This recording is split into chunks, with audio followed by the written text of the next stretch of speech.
नमस्कार and welcome back to MP exam academy. मैं हूं दिवाकर। चलिए आज देखते हैं फॉरेस्ट सर्विसेज का मेंस का एग्जाम का पेपर 2023 का ये पेपर है। तो पहला क्वेश्चन पूछ रहा है मध्य प्रदेश की विधानसभा में एससी एसटी के लिए कितने स्थान आरक्षित हैं। तो कितने हैं? एससी के लिए 35 हैं और अनुसूचित जनजाति के लिए कितने हैं? 47 हैं। वहीं लोकसभा की बात करोगे तो एससी के लिए कितने हैं? 4 और एसटी के लिए कितने हैं? 6।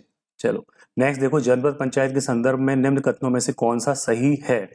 5000 की आबादी के लिए एक निर्वाचन क्षेत्र होगा। विकास खंड की जनसंख्या 50,000 से कम है, वहां कम से कम 10 निर्वाचन क्षेत्र होंगे किंतु 30 से अधिक नहीं होगी। तो यहाँ पर ये कथन केवल सही है, ठीक है ना। किसके लिए पूछा था उसने? जनपद पंचायत के लिए पूछा था, याद रखना है ना। नेक्स्ट देखते हैं, कौन सा एक सही सुमेलित नहीं है? भील, पिथौरा चित्रकला बिल्कुल है। गोंड कैसे बना है? कोंड पहाड़। बैगा का क्या है? वृक्ष, तो साल है। सहरिया का खम्बसवांग नहीं है, बिल्कुल नहीं है। क्या है? तो कोरकू का खम्बसवांग है। अगर नहीं आ रहा है ऑप्शन में तो गोंड है, तो गोंड लगाना है। चलिए आगे बढ़ते हैं। इंदौर में आयोजित विश्व निवेशक शिखर सम्मेलन 2023 में, तो चलो ये छोड़ो, इसका आंसर देख लेना क्योंकि ये आउटडेटेड हो गया है, अब नहीं पूछेगा। भारत सरकार की ओर से मध्य प्रदेश को किस वर्ष 7वीं बार कृषि कर्मण पुरस्कार से सम्मानित किया गया? तो 2021 में। 5 साल गुजर चुके हैं इस बात के लिए।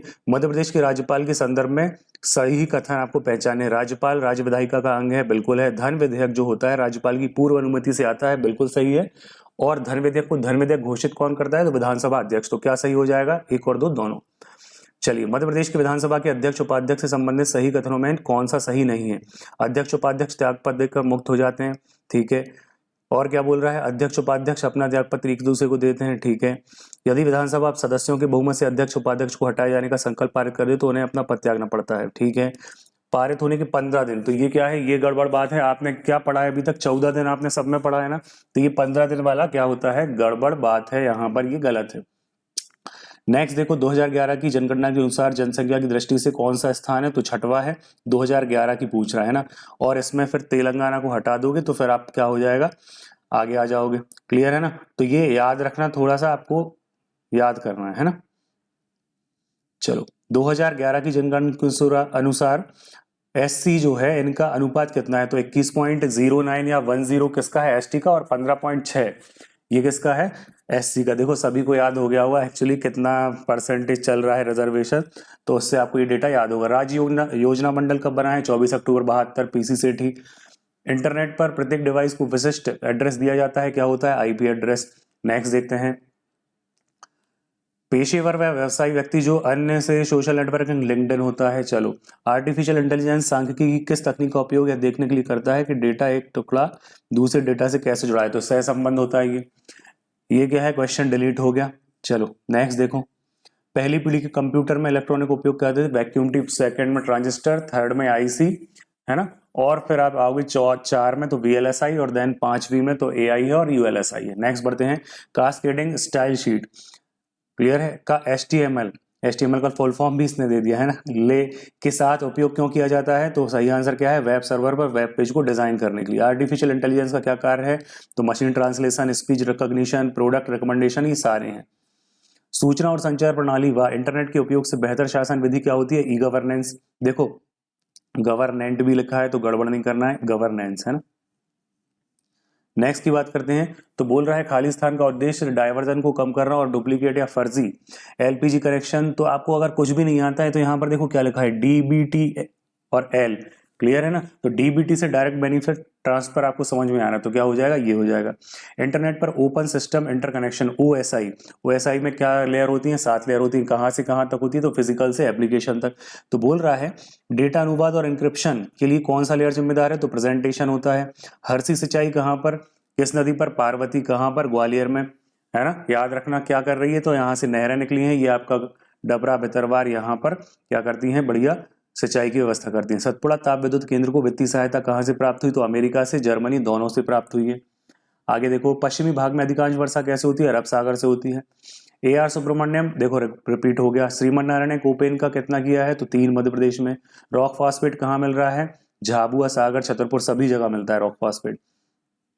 किस काम आता है? तो ये काम आता है फर्टिलाइजर के। गुना में एनएफएल क्या है? विजयपुर में है नेशनल फर्टिलाइजर लिमिटेड। आगे देखते हैं, मध्य प्रदेश में किस वन उपज का राष्ट्रीयकरण सर्वप्रथम किया गया? तो क्या हो जाएगा? तेंदुपत्ता हो जाएगा इसका आंसर। नेक्स्ट क्वेश्चन की ओर बढ़ते हैं। क्वेश्चन की बात करें, टोर क्या है? तो छोटी पहाड़ी कहाँ पर मिलेंगी? बुंदेलखंड में मिलेंगी। मध्य प्रदेश का प्रमुख स्लेट उत्पादक जिला मंदसौर। मध्य प्रदेश की गोरबी जयंत झिरगुंदा ये कहाँ पर है? झिंगुर्दा। तो ये हैं आपके कोयले से संबंधित और ये हैं सिंगरौली में। चलो, ऊर्जा विकास निगम लिमिटेड 1982। आगे बढ़ते हैं। मध्य प्रदेश का कौन सा स्थान गौंड शासकों से जुड़ा है? ग्वालियर का किला बिल्कुल नहीं। धमनार गुफाएं बिल्कुल नहीं।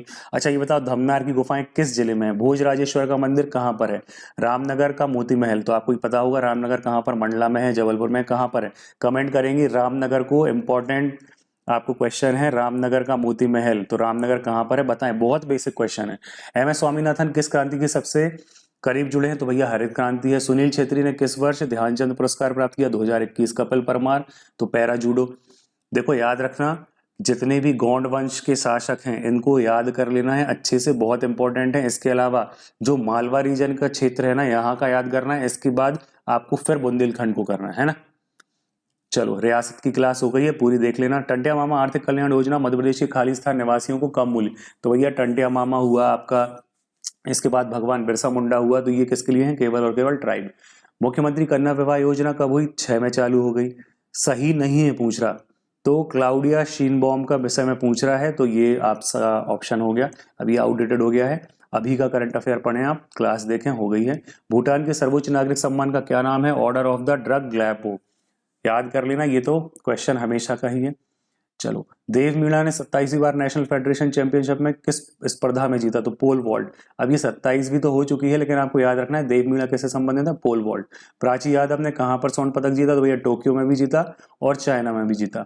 छतरपुर में भारत जोड़ो आंदोलन का किसने नेतृत्व किया? तो विद्यावती चतुर्वेदी जी ने किया। देवी अहिल्याबाई जो किला परिसर है, दिसंबर जनवरी में क्या उत्सव मनाते हैं? तो निवाड़ उत्सव मनाते हैं। बेसिक है, महेश्वर राजधानी इनकी। पद्मगुप्त किस शासक का दरबारी था? तो सिंधुराज और वाकपति मुंज। नेक्स्ट देखो, किस विदेशी यात्री ने कहा है? तो फाहियान ने कहा है। क्या कहा है? सम जलवायु का है, बहुत बढ़िया जलवायु का है। मल्लिका जमानी की मृत्यु कहां पर हुई? तो भैया कहां पर हो गई? बुरहानपुर में हो गई। पता है ना मल्लिका जमानी किसे कहते हैं? कालिदास द्वारा रचित अभिज्ञान शाकुंतलम का अंग्रेजी अनुवाद किसने किया? विलियम जोन्स ने। नेक्स्ट क्वेश्चन की बात करें, वीरभद्र चंपू के लेखक पद्मनाभ। बंजारा समाज को किस वर्ग में किया गया है? तो ये ओबीसी में आते हैं। सम्राट अशोक का पुत्र कौन है? तो यहाँ पर उज्जैनी, कलिंग, विदिशा कोई भी नहीं है। अब आप कमेंट करके बताएंगे कि क्या नाम था इनकी पुत्री का? संघमित्रा। और पुत्र का नाम क्या था जिसे इन्होंने क्या किया था? बाहर भेजा था, श्रीलंका अगर बात करें, प्रचार प्रसार के लिए। मध्य प्रदेश के किस जिले में पवारी भोयरी बोली बोली जाती है? तो रीवा, सतना, सीधी नहीं है, बैतूल है। तो ये हमने देखा फॉरेस्ट मेंस का पेपर। मिलते हैं नेक्स्ट वीडियो में, लगातार रिवीजन करते रहिए, बने रहिए एमपी एग्जाम एकेडमी के साथ। Thank you.